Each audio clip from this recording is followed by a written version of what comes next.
Hello all, today we are starting with new chapter number 7, that is नातवंडास पत्र। नंदू नाटेकर जे इस chapter के लेखक है। प्रस्तुत पाठात लेखकाने निसर्ग सानिध्यात गेलेले समृद्ध बालपण, बॅडमिंटनची आवड आणि सातत्यपूर्ण परिश्रम आणि यापासून संपादित केलेले उज्ज्वल यश या गोष्टींविषयीचा संवाद पत्ररूपाने आपल्या नातवंडांशी साधला आहे। प्रस्तुत पाठात आजी आजोबांची पत्रे या पुस्तकातून घेतला आहे।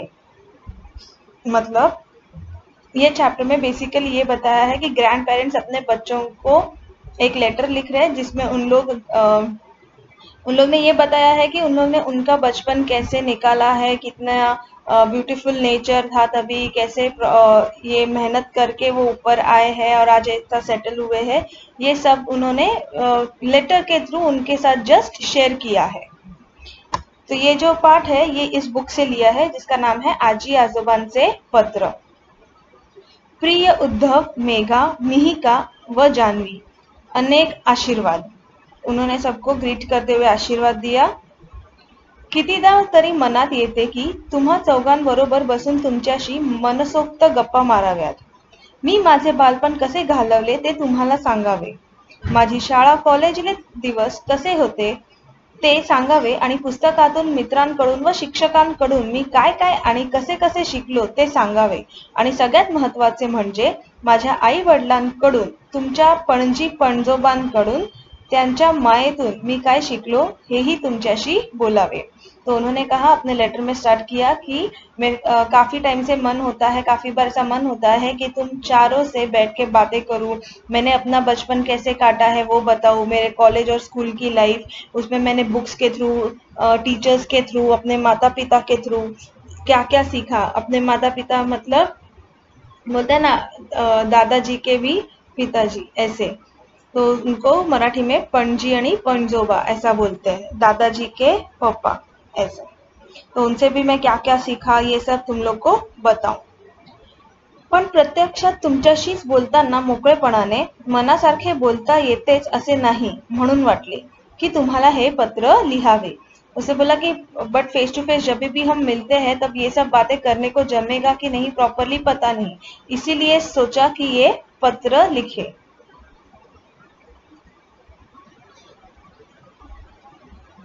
मी शिकायला सांगलीला होतो। सांगली हे महाराष्ट्रातले एक गाव आहे। आमच्या शाळेला खूप मोठे मैदान होते आणि त्याच्या जवळ एक बाग होता। तो उन्होंने लेटर में शुरू किया कि उन्होंने कहाँ पे कैसे सीखा है। तो उन्होंने बोला कि मैंने अपना एजुकेशन सांगली में किया था। सांगली एक छोटा सा गांव है। वो स्कूल के सामने बहुत बड़ा मैदान था और वहाँ पे एक गार्डन भी था।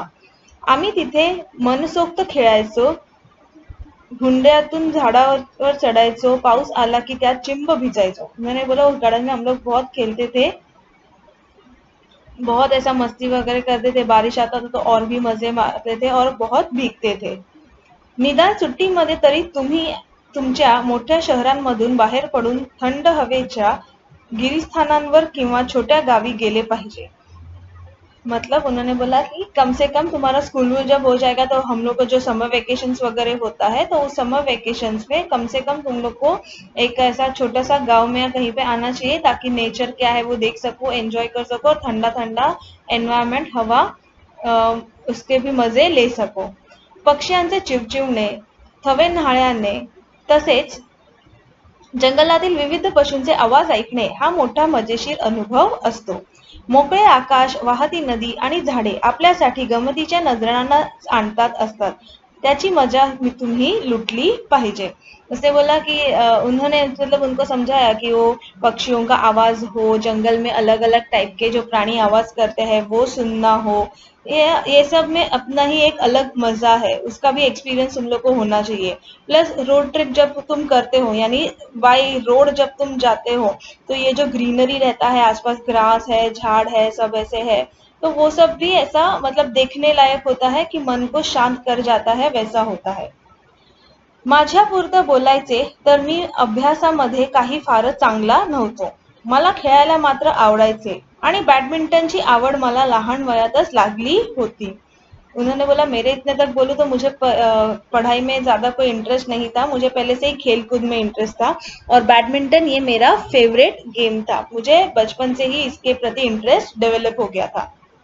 निरनिराळे चहक व डाळी घेतलेले माझे कितीतरी फोटो तुम्ही पाहिले आहेत ना? सातत्याने परिश्रम करूनच मी विजेता खेळाडू होऊ शकलो. आंतरराष्ट्रीय सामन्यात आपल्या देशाचे मी प्रतिनिधित्व केले. मला अर्जुन पुरस्कार मिळाला. उन्होंने बोला कि मैंने खेल कूद में बहुत नाम कमाया, बहुत मेहनत की, तब जाके मैं अपने देश को यानी इंडिया को रिप्रेजेंट कर सका हूँ इंटरनेशनल स्पोर्ट्स में भी और मेरे को अर्जुन पुरस्कार मिला है.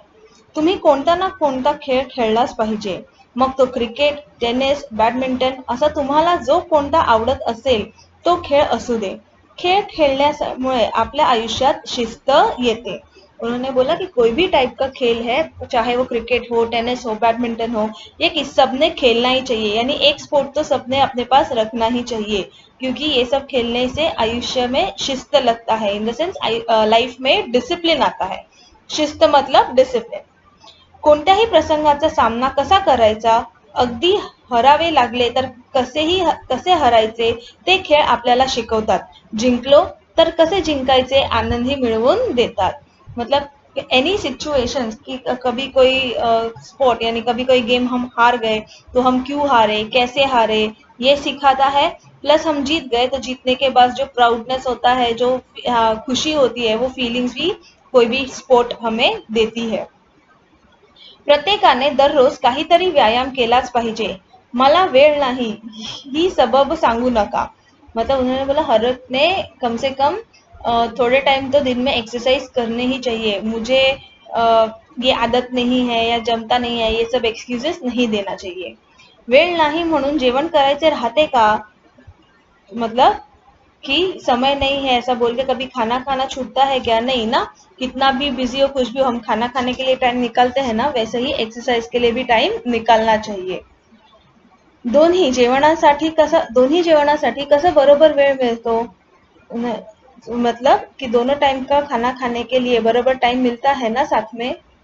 मी म्हणतो ते पटते का तुम्हाला? जर काहीच व्यायाम झाला नसेल तर आज वयाच्या 60व्या वर्षी मला जेवावेसे वाटत नाही.